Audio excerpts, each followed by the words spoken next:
In today's world, picking a different way of life, another culture, another mindset, feels nearly impossible.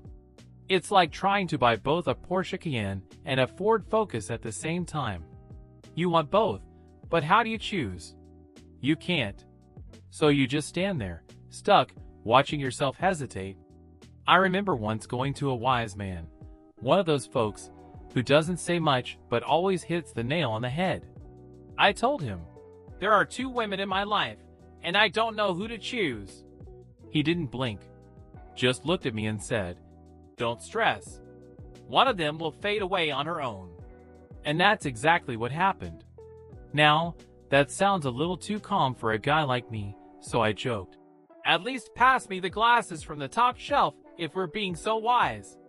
But in all seriousness, that line stayed with me. Sometimes life solves the problem for you.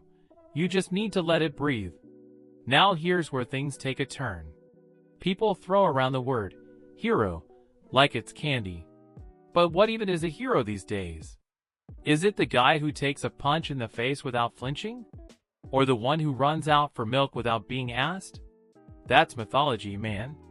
Romanticized nonsense. You can't define a hero anymore. For example, I treat my wife with real gentleness, but that's only possible while she's still here with me. It's not about grand gestures. It's the daily stuff. The honest words. And yeah, she likes hearing what I tell her, not because it's poetry, but because it's mine. Society tells us what a man should be: soft, expressive, transparent like a damn Instagram story. He's expected to be gentle, thoughtful, maybe even tame, but also bold, dominant, brave. It's a contradiction dressed in a cardigan. You hear people say, "If a man comes home and he's totally under his woman's thumb, that's okay, that's even cool." And maybe it is. But let's be real. If he's soft on the outside and fierce on the inside, society still finds fault with that too. Then there's the guy who's soft everywhere, at work, at home, all day. That's when he starts drifting, looking for something, maybe someone, to shake him up again. And that's not a healthy place to be. Sometimes a man has to break through those invisible walls around him. Step outside the box that's been drawn for him since he was a kid. That's how you grow. Like a seed planted in the right soil, it either sprouts or it doesn't. But it needs space. As for being the hero, nah. That label doesn't mean much if it doesn't come with real presence, real action. Being kind to your kids, for example. That's beautiful. That matters. But you can't just be kind and expect everything to turn out fine. Some kids, despite your love, end up finding someone who mistreats them. And that guy, the one who hurts them, he gets labeled a hero. That right there tells me we've got the whole idea of heroism upside down. You think it's easy being a so-called henpecked husband? Think again.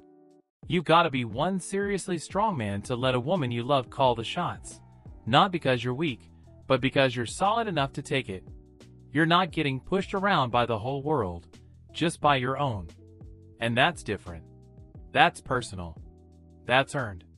Honestly, it's a beautiful thing, being wrapped around the finger of a woman who's truly worth it. You're laying there, looking good, calm as ever. And if someone decides to run their mouth, you stand up, knock some sense into him, and go right back to your spot. That's real. See, when a woman knows how to build a space, a real space, for a man to be himself, it changes everything. If she creates a vibe where he's free to speak up about what he needs, where his natural instincts aren't smothered but respected, then both of them win. Because a man's got 3 core roles hardwired into him: to protect, to provide, and to lead. That's not societal programming, that's primal. And when a woman welcomes that, when she gives him room to step into those roles for her, he thrives. And so does she. But it doesn't stop there. He's also got 3 core needs, just as powerful. He needs to feel needed. He needs a sense of freedom. And he needs to be accepted for who he is, even if he eventually chooses to grow into something more. That's the key right there. He has to decide when and how he changes. No one else can force it. Because real change in a man? It only sticks when it comes from the inside. Let's be real. Sometimes women unintentionally create this vibe where men feel constantly judged. And sure, I'll admit it, most men don't exactly change all on their own. But here's the catch. Deep down, every man wants to feel needed. And he also wants to feel free while doing it. That freedom? It's not about running wild. It's about choosing, on his own terms, to step into the roles that make him feel like a man. Protector, provider, leader. It's wired in us. We need to feel like someone counts on us. Not because they're weak, but because that connection gives our life purpose. But here's the twist. None of that works if you don't have freedom. A man's gotta feel like he's choosing this. That he's not being dragged, forced, or guilt-tripped into it. He steps up because he wants to. And when that balance is right, those roles and needs are met, you've got a man who's grounded, steady, and genuinely happy. And the woman standing beside him? She'll feel that happiness too. She'll be part of it. Now don't get me wrong. I'm not saying women don't have their own needs or roles. They absolutely do. But that's another conversation for another time. Right now, I'm just trying to make sense of what's going on in our heads. You ever get overwhelmed? Because I am right now. This stuff gets heavy. Ask any woman what she wants in a man, and you'll get 100 different answers. But for us, it all circles back to something pretty simple. The best kind of man? He's the one who knows how to make his woman genuinely happy. That's it. Because if she's not happy, then what's the point? Think about it. Take a second. Are you a grown adult? Of course you are. You wouldn't be here if you weren't trying to figure something out. That tells me you've got a good head on your shoulders. Now all that's left is to be honest with yourself. Remember when you were younger, back when you first started noticing girls? You weren't trying to impress them with money or your muscles. You just wanted to be seen, to be liked, maybe even to carry her school bag just to be close to her. It was innocent. It was pure. But then life happened. You started hanging around the wrong people, watching all kinds of nonsense, listening to older guys who confused being a man with being, well, let's say, overstimulated and underdeveloped.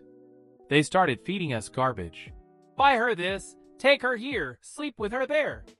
Like women were some kind of test to pass. And now we're just dealing with the side effects of all that stupidity. It's not manhood. It's just immaturity wrapped in perfume samples. But I don't think we're too far gone. We're not all that different from one another. We just have to scrape away the noise and get back to something real. That raw, clean desire to love, not own, not impress, not conquer, but love.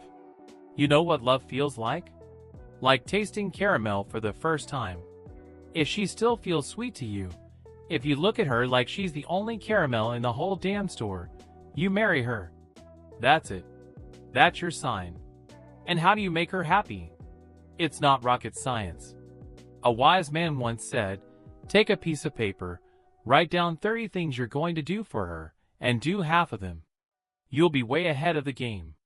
But as long as you're still walking around thinking a woman's just for thrill and novelty, you're stuck in a fantasy. Trust me, that phase doesn't last. You burn through it. You come out the other side worn out, and wondering what the hell happened. And if you don't come out the other side? Well, then you stay stuck there, bitter and alone, with nothing to show for it but some outdated ideas and a pile of regrets. Sorry, I got a little emotional there. Happens when you start talking about things that matter. But when they asked me, I gave in the truth. No sugarcoating. Here's something I've learned the hard way. Sometimes, the one you overlook at first glance ends up being the person who fits you best. I'm not trying to sell you anything here. Just asking you to slow down, breathe, and take a second look. Especially when your head's clear and your hormones aren't doing the talking. You ever notice how the calmer one, the one who doesn't light up the whole room with drama, ends up being the one who keeps you grounded? Yeah. You might find yourself drawn to someone new just because they spark emotion in you. But don't confuse sparks with substance. To be or not to be? That old question still hits. And for me, the answer is yes, be present, be real. No shame in that. Now, let's get into something most guys won't say out loud. At the most basic level, the bottom of the ladder, call it what you will, men have a built-in instinct to protect women. It's not something we learned, it's something we inherited. Way back, this instinct translated into something physical: sex, reproduction, survival. You protect the woman, you sleep with her, you raise a family, they work the land, and life keeps moving. That's how it used to be. We've evolved, or at least we tell ourselves that. But those instincts? Still kicking. Still shaping how we behave, whether we realize it or not. Polygamy? That whole urge for more didn't just appear out of thin air. It was originally about survival. About having more children, building bigger families, spreading your name. And yeah, even today, some men still carry that urge, acting like it's tradition carved in stone. Whether it's justified or not, that's another story. Here's the uncomfortable truth: most men start out at the bottom. And I mean bottom, not financially, but in terms of emotional and spiritual development. That lowest level? It's all about food and sex. That's it. Instinct, impulse, appetite. Call it the survival zone. And yeah, a whole lot of us have lived there longer than we care to admit. I've led groups to India, spent time in places where this stuff is laid bare. You see monkeys running around like it's mating season 24/7. Pure instinct. They're not thinking about romance, loyalty, or growth. Just chasing the next fix. 20 times a day, some of them. And that's not some evolved version of love. That's just biology on autopilot. So let's not sugarcoat it. Every man starts there. At the bottom. But the ones who grow? The ones who stop acting like monkeys and start thinking like men? Those are the ones who climb higher. And listen, I'm not judging anybody. I'm not here to offend. I'm saying this because I've been that guy too. And maybe you have. And maybe it's time to start climbing. Here's something nobody tells you. When a man climbs, when he grows spiritually, emotionally, when he tries to become more than just instinct and reaction, it's not a one-way ride. Life throws curveballs. Crisis hits. And when it does, if he falls, he usually doesn't fall into quiet reflection. Nah, he crashes down into his lowest self. Back to chasing anything in a skirt, drinking, numbing out. Animal mode. Basic. Brutal. Empty. Men are built differently. When we fall hard. But women, their landing spot's higher. They hit the heart first. That nurturing core. They start caring for everyone, feeding people, holding the emotional fort. You won't see them diving headfirst into chaos like we do unless someone pulls them down. And that's where we come in, men with some level of culture, maturity, or at least intent. Our job isn't to impress her, it's to raise her. Slowly, gently, consistently. Not because she's weak, but because together we either elevate or collapse. And collapse, it happens. Especially when you think sex is all there is. When all you're chasing is novelty. Someone new. Someone hotter. And you convince yourself that's the game. That's the goal. But that gets old real fast. What starts off exciting eventually just burns out. What happens when the thrill is gone, and all you've got is emptiness? I've seen guys fall into that pit. Guys who tied their worth to how many women they could sleep with.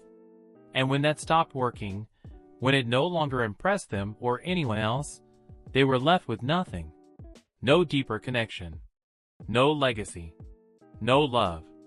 Just silence and regret. Some don't come back from that. And let's be honest, alpha male this, alpha male that, sure, you can sleep with 30 women, flex all you want. But if not a single one of them feels fulfilled, if no one's actually happy around you, then what are you really proud of? What have you built? Because I made one woman happy. I know it. She knows it. The world knows it. That means more to me than 30 empty adventures. That's a higher level. Something you don't reach by staying stuck at the bottom. And sure, it all starts with attraction. With desire. We see someone, we want her. That's how we're wired. That's biology. But that's not the finish line. It's just the opening scene. If you never grow past it, if you live and die in that place, you'll miss everything that matters. You'll never feel what it's like to show up as a father, not just biologically, but emotionally, spiritually. To give your soul to a little human who looks up to you like you're the whole damn universe. That's a chapter you only reach by climbing. Anyone can make a baby. But raising one? That's royalty. That's kingdom work. So yeah, polygamy might be part of the wiring. Part of the beginning. But it's not the destination. That's a trap. And a lot of women fall for it too. They believe that's all men are. Just walking hormones with car keys and excuses. But it's not true. Not if a man chooses to become more. Not if he fights his way out of the fog. So let me ask you this, straight up. What does success look like to you? 'Cause for me, it's not how many women I've had. It's how many I made feel safe, seen, loved, and how I showed up for the people who matter. That's it. Let me ask you something straight up. If you've got money, status, the car, the house, hell, even a dozen admirers on speed dial, but no one to share it with, are you really successful? You see, people get it twisted. They chase stuff thinking it'll make them feel alive. But you sit in your luxury ride, pull up to your perfect house, kick back in your fancy bathtub with some paper-thin soap and an 8-foot TV, and you realize you're still alone. And that high? It fades quick. Because it's not about the stuff. It's about who you can share it with. We all start off with the same dream. Build the life, get the car, buy the gadgets. But once you get there, the silence gets loud. You want to show someone. You want someone to be there. Because happiness doesn't stick unless you give some of it away. That's where real success lies, in creating joy for someone else. Not in the bank balance. Not in the body count. Not in the passport stamps. And sure, you can keep upgrading your vacations, spending more every time, but deep down, you're asking the same question: who's coming with me? Who am I building this for? Now, there's something worth checking out. A lecture I heard once about the energetic differences between men and women. I forget the full title, but the message stuck. Men and women aren't just physically different. We're running on different internal engines.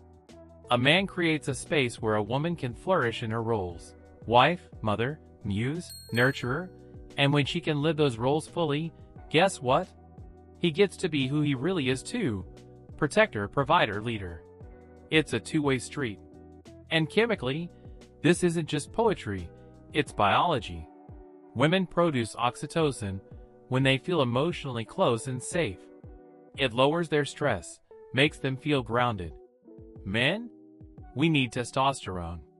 We generate it when we're solving problems, taking action, being respected. That's what centers us. So if you're wondering why things feel off in your relationship, sometimes the answer is literally in your bloodstream. No spark, no balance, no fulfillment, no hormones firing. It's not always about romance. Sometimes it's about chemistry. Now let's touch the third rail, jealousy and intimacy. You ever move too fast with someone? Everything gets physical quick, and suddenly she's unsure. Why? Because now she's wondering, did I matter to him? Or was I just easy access? If she feels like any woman could have flipped your switch with a sway of the hips, she'll never feel secure. That's where the jealousy grows. From fear, from insecurity, from knowing you're still halfway out the door. So how do you win her back? You earn her peace. And that can take time. Real time. Sometimes years. Not with flowers or big speeches, but with consistency. With presence. with showing her that no matter what temptation walks by, you stay where your heart lives. And yeah, we're polygamous by nature. That's been the case since we were drawing on cave walls. But it's not an excuse. It's a starting point. The real flex isn't in how many women you can get. It's in choosing one and staying solid. Look, my wife used to get upset when we walked down the street and women looked at me. But over time, she saw how I handled it. How I looked straight ahead. How I chose her, again and again. Not because I had to, but because I wanted to. You've got to calm her storms. Be her peace. Not by locking yourself down, but by proving, through your actions, that she's enough. We, as men, we're not that complicated. But we're not easy either. Women need to study us like we've been trying to study them for centuries. We're not a riddle to solve, but we are a fire to manage. If she learns that, she won't just keep us, she'll understand us.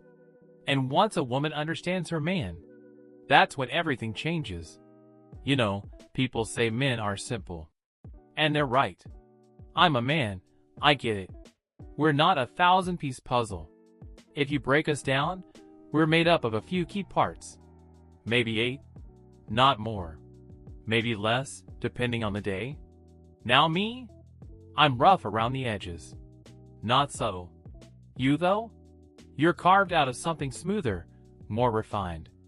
I admire that, but let's be honest, I'm not built for those deep, heartfelt conversations. They cut into me like a dull saw trying to carve stone. I'm from Dnipro. Life hit me early and hit me hard. I'm 40 now, and I swear every bone in my body has a story. So no offense, but let's talk about our feelings. Makes me want to crawl under the table. I'm more of a say it once and mean it kind of guy. So if you're looking for a tender spiritual exchange, I'm not your guy. You want that? Go find someone like Ruslan Narusevich. You'll spot him right away. He's glowing like a deer in a spotlight. Not me. I'm just trying to get through the day without pulling a muscle. But let's talk mentors. That word gets thrown around a lot. A mentor isn't just someone who gives advice. It's someone who leaves something behind. A piece of wisdom, a new way of seeing. And yeah, mentors matter. Even the crotchety ones. Now here's where I might step on some toes. I don't think women need to be psychologists. Hear me out. I've had dozens of women tell me they're studying to be one. And sure, they're capable. But I believe the most powerful thing a woman can do is understand and love her man just a little more deeply. That doesn't require a diploma. That requires presence, compassion, and patience. Look, the world doesn't need more overworked, burned-out therapists. You know how many of them crack under the weight of other people's pain? The numbers are brutal. Higher than in some of the most dangerous professions. It's noble, but it's heavy. And if she's bringing that weight home, what are we even doing? If your wife is a psychologist and you're the guy fixing broken toilets at home, buddy, you better get a helmet. Because she's going to diagnose every grunt and sigh you make. You better hope her clients aren't more interesting than you are. Now let's get real. Men and women. We're not meant to function alone. We were designed to roll together. Like a motorcycle and a sidecar. You ever see a sidecar by itself? It's just this weird lopsided thing going in circles around the yard. Looks ridiculous. And a motorcycle without a sidecar? It's fast, sure, but it's missing something. Eventually, it'll crash or run out of gas trying to carry a load it wasn't built for. We complete each other, not in a poetic way, but in a practical, gritty, day-to-day grind kind of way. We argue, we clash, we annoy the hell out of each other. But at the end of the day, we were built to move through life together. And that, my friends, is my moonshot thought of the night. Let's call it there. It's 10 o'clock. I'm tired. You've been patient. Let's wrap this up with one last, unprovocative, honest truth. Everyone needs someone. Preferably someone who won't psychoanalyze them while they're trying to fix the damn sink. We've been through a lot of ground here, Messy, emotional, sometimes funny, sometimes painful. But if you're still listening, still reading, still hanging in with me after all this, then maybe you're like me. Someone who's not afraid to face the truth, even when it comes wrapped in contradictions and sarcasm. Let's get something straight. Being a man in today's world isn't simple. We're told we're either too soft or too harsh, too emotional or too cold, too wild or too boring. Society wants to mold us into something digestible, something predictable. But life doesn't work that way, and men definitely don't work that way. We're not machines. We're not formulas. We're human. And real growth doesn't happen in a seminar or from a motivational quote in a fake gold frame. It happens in the messy spaces. It happens after we've screwed up, lost something, doubted ourselves, hurt someone, or got hurt so deep it echoes. That's when we start to build. That's when we stop performing and start transforming. Let me say this again. You're not here to be perfect. You're here to be true. And that means some days you're the leader, other days you're crawling through your own emotional wreckage. Some days you've got wisdom to share, and others you're just trying to make it through the morning without snapping at someone who didn't deserve it. But there's something beautiful about that struggle. When a man decides to stop pretending, stop escaping, and starts looking himself in the mirror and saying, "Okay, now what?" What we've talked about, men, women, relationships, fatherhood, polygamy, biology, growth, it's not theory. It's not philosophy for a coffee shop debate. This is real life. This is your everyday battle between instinct and integrity. Between what you want right now and what you'll be proud of later. Between the man you've been and the man you're becoming. I don't have all the answers. I'm not here to preach from a pedestal. I've made mistakes, plenty. I've walked away from people I should have held on to, and held on to people I should have let go of long before. I've said the wrong thing, stayed too quiet, been too loud, pushed too hard, or not hard enough. But I've learned, and I'm still learning. That's what this space is about. That's what this channel is for. This isn't a highlight reel of success stories and filtered wisdom. This is the locker room, the late night garage, the kitchen table at 1 a.m. after everyone's gone to bed. This is where men talk about the things we don't say out loud, where we unravel the mess without shame and start putting something better back together. Because here's the thing, most of us are carrying silent weight, childhood stuff, relationship scars, fears we don't admit even to ourselves. And the worst part? Society told us not to talk about it, to just man up and walk it off. But that's not strength. That's emotional suicide. Real strength is standing in your truth and saying, "Yeah, I've got some work to do." Real strength is choosing one woman and loving her like you mean it, even when it's not easy. Real strength is being present for your kids, not just paying the bills, but showing up for the hard conversations. Real strength is restraint, commitment, ownership, saying no to your impulses when they try to drag you backward. And sometimes, real strength is just getting out of bed and trying again tomorrow. So if any of that resonates with you, if you've ever felt like you're living between who you used to be and who you're meant to become, then this place is for you. Subscribe to the channel. Not because it's trendy, not because you need another notification clogging your phone, but because you need a place where real conversations happen, where we talk about what matters, where men and women can stop faking and start facing what's real. This isn't therapy. It's not self-help. It's self-awareness. It's accountability. It's the real talk you wish someone had with you 10 years ago. So go ahead. Hit that subscribe button. Stick around. Bring your flaws, your doubts, your curiosity, and your courage. Because we're not chasing perfection here. We're building character. And trust me, this road gets a lot easier when you're not walking it alone. Thanks for being here. See you in the next one.